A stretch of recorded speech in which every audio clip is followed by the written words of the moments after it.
Here we go, y'all. Yo, I love sitting down with certain guests, and this man right here, I love his vibe, I love his aura, but most importantly, I love the fact that he ain't one of them dudes who just talk that talk. He one of those dudes who lived it and lived it all the way. He walks that walk 100%. Please welcome back to Vlad TV, my brother, Sergeant Nicholas Irving. Nick, what up? What's going on? I appreciate you having me back on, man. Come on, Nick. You knew you was going to be a staple in the building from day one. The first time you gave that interview, you blew up the internet. Everybody was happy. We was like, we got to bring this brother back. I didn't expect it, though. I did not expect it. Are you serious? Yeah, 100%.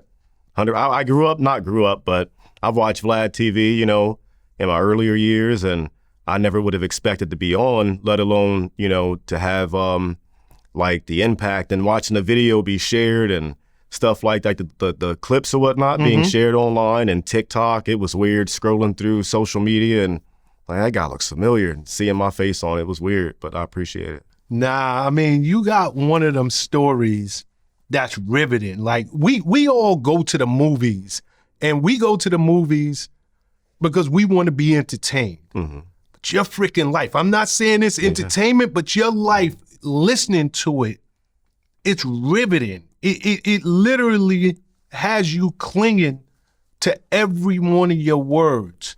And I think for that matter,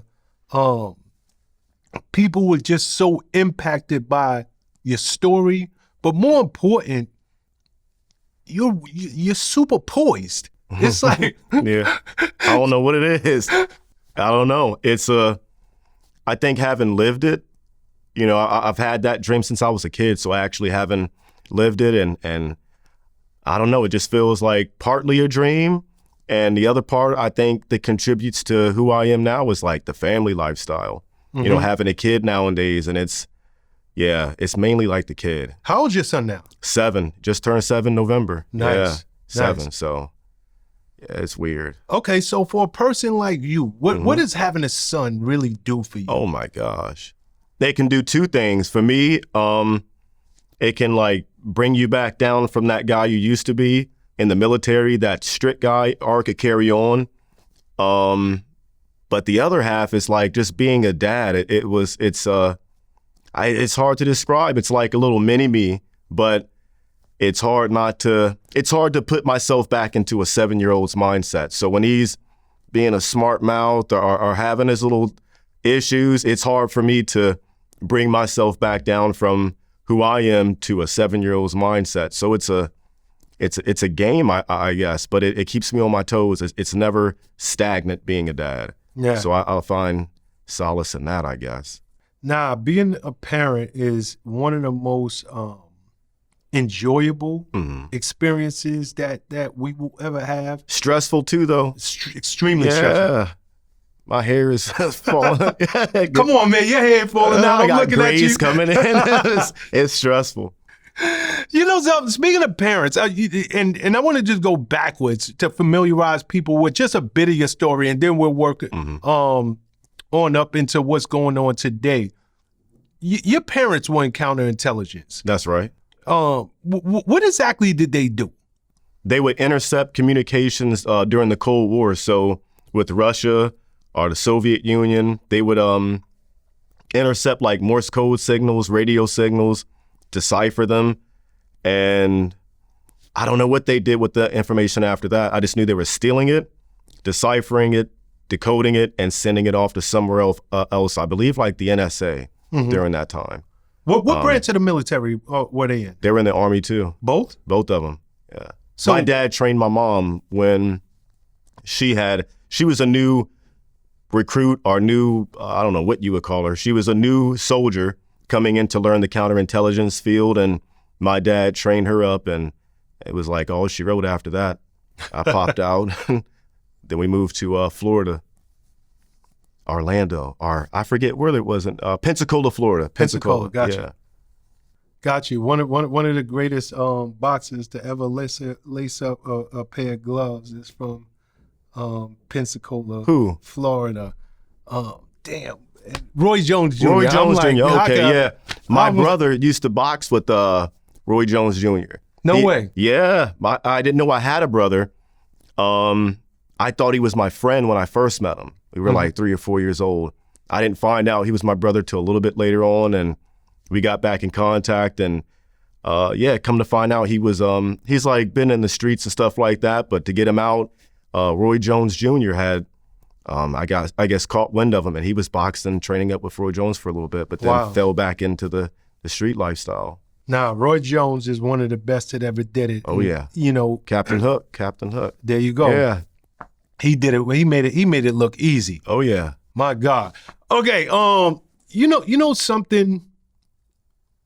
I believe it was the first time I ever spoke to you. You said you was inspired to join the service after watching Charlie Sheen's Navy SEAL movie. I didn't get a chance to ask you then, but how accurate was that movie? I know it inspired you to join the service, but how accurate was that movie? Terrible.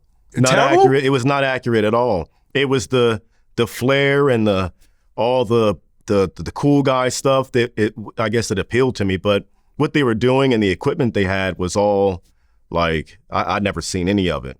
It was far off from like Hollywood makes it look fun, extravagant, this always on the edge lifestyle, but it really isn't like that. It's what you see in the movies is like 1% of a guy who does that job, like what they actually do, like 1% of it.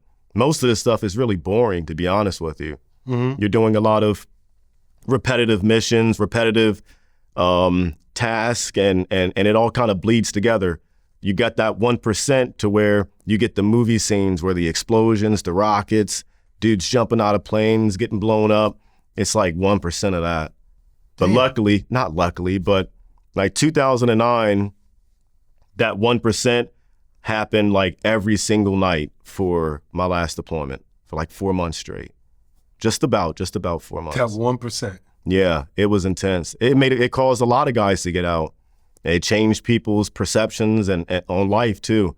I watched atheists become preachers after that deployment. Wow. Yeah. Wow. 2 of them, yeah. Are you serious? Yeah. Oh, yeah. So you're not just saying that, like you literally... Oh, yeah.